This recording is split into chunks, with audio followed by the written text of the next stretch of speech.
ele escreve então, ele estava provavelmente na cidade de Éfeso, né?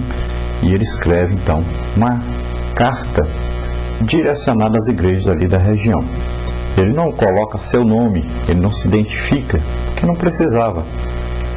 Ele era conhecido como o ancião, estava já bastante velho, né? Foi o único dos apóstolos que não morreu matado, pelo menos que se tem notícia, é assim. E ele, já velho, ele escreve então uma carta e ele trata a todos como filhos, como ali os seus colaboradores, como seus amados irmãos, e ele escreve de maneira bem cheia de amor, de misericórdia por todos.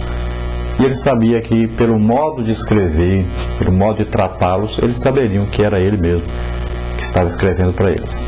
E ele então dá o testemunho de Jesus. Ele é o único na sua época a poder dar realmente esse testemunho, porque ele era o único que tinha estado com Jesus, e não só estado com Jesus, mas também ele era o único vivo na sua época que tinha tido uma íntima comunhão realmente com Jesus, de estar sempre ali do lado, perguntando, participando de todas as coisas, e aprendendo mais e mais sobre Jesus. Ele teve revelações que a maioria dos outros apóstolos não tiveram, como por exemplo a transfiguração. João estava presente, ele viu Jesus na sua glória antes dele morrer e ressuscitar. Ele teve ali também visões maravilhosas do reino de Deus. Ele foi o único que teve essas visões do futuro, né? Por isso escreveu o Apocalipse. E nós vamos ver que João, ele sempre buscou ali a Jesus e obter respostas do próprio Jesus quando ele tinha as dúvidas. E Jesus sempre, quando ia orar, chamava João, não só João, mas Pedro, João e Tiago. Quando Jesus ia fazer uma cura, um milagre grandioso, sempre ele trazia esses três juntos. Então João poderia testificar. Parece que aí na época então que João escreveu, provavelmente Pedro já havia sido morto, Tiago foi o primeiro, né? E só João então, desses três que viviam com maior intimidade com Jesus, só João então estava vivo ainda. E ele estava nos dias em que as pessoas começaram a duvidar então de que Jesus realmente fosse Deus e tivesse morado na terra, e outros duvidavam de que ele tinha um corpo humano, mas pensavam que ele, quando esteve na terra, tinha um corpo espiritual e não um corpo humano. Então eram vários os ensinos e as dúvidas, e João então escreve para resolver isso. E ele testifica, ele diz: olha, gente, eu estive com ele, eu toquei a palavra da vida.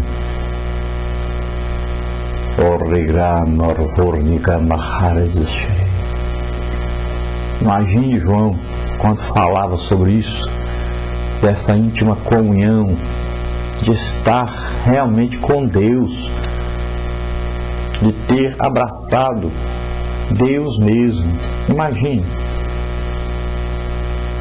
que coisa maravilhosa. Qual homem poderia dizer isso na época de João? Então João testifica, gente, era mesmo Deus. Jesus esteve aqui na terra, o Filho de Deus. Eu andei com ele, nós comemos juntos, nós estivemos aí na Judéia, na Galileia, Decápolis, estivemos por toda parte, andamos aqui por toda parte juntos.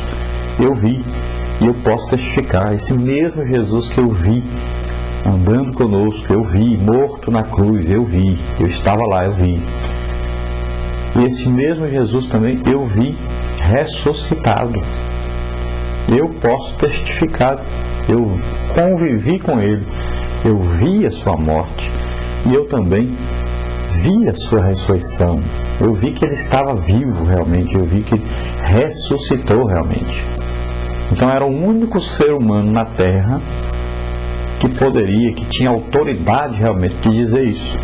Era João.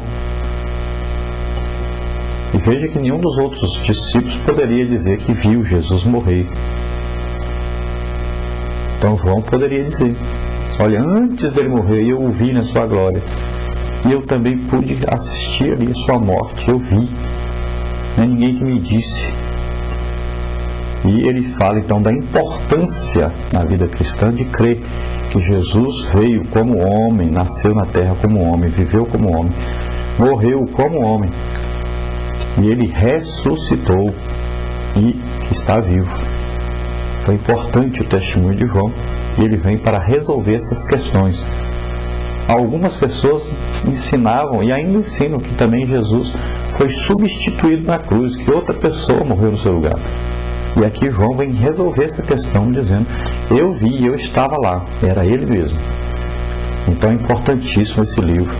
É até recomendado que todo novo convertido, o primeiro livro que vai ler, leia primeiro a primeira epístola de João. É muito importante começar a ler a Bíblia por aí. Será uma experiência muito interessante para o novo convertido estudar esse livro. Nós temos aí um quadro que vai nos ajudar aí a ver o que temos nesse livro de João. Você vê aí o título 1 de João, o autor João, data e ocasião de 85 a 95 depois de Cristo, o tema a verdade cristológica e a conduta cristã. Propósito do livro: defender a cristologia, a fé em Jesus Cristo tal como ele é, verdadeiro homem, verdadeiro Deus. Da heresia gnóstica, cristologia deturpada que negava total ou parcialmente as naturezas de Cristo, e a moral, a conduta própria do cristão, da anomia dos gnósticos que afirmavam ser impossível as ações humanas prejudicar o relacionamento com o divino.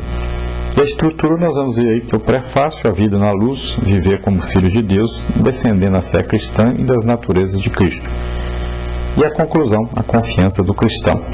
Então veja aí que esse livro, ele traz uns propósitos importantíssimos na nossa vida cristã. E veja bem que João vem então resolver, defender essa cristologia, ou seja, defender a fé em Jesus Cristo tal como ele é, ou seja, verdadeiro homem e verdadeiro Deus.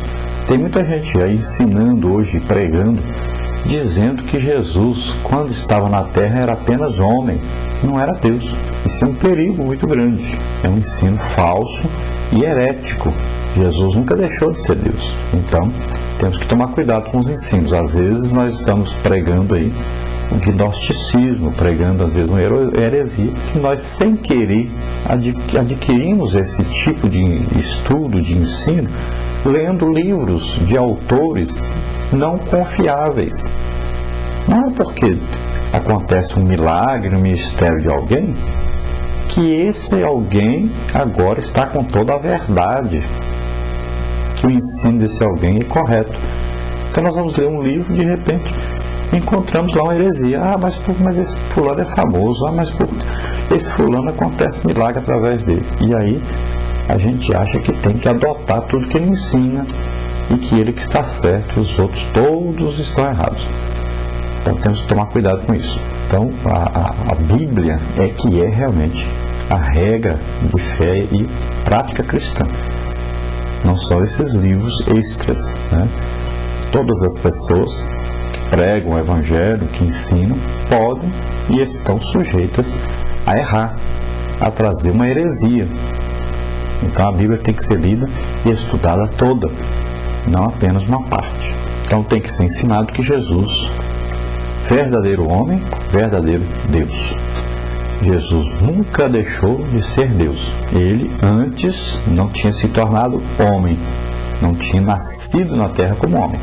Poderia ter aparecido como homem, mas não se tornado homem.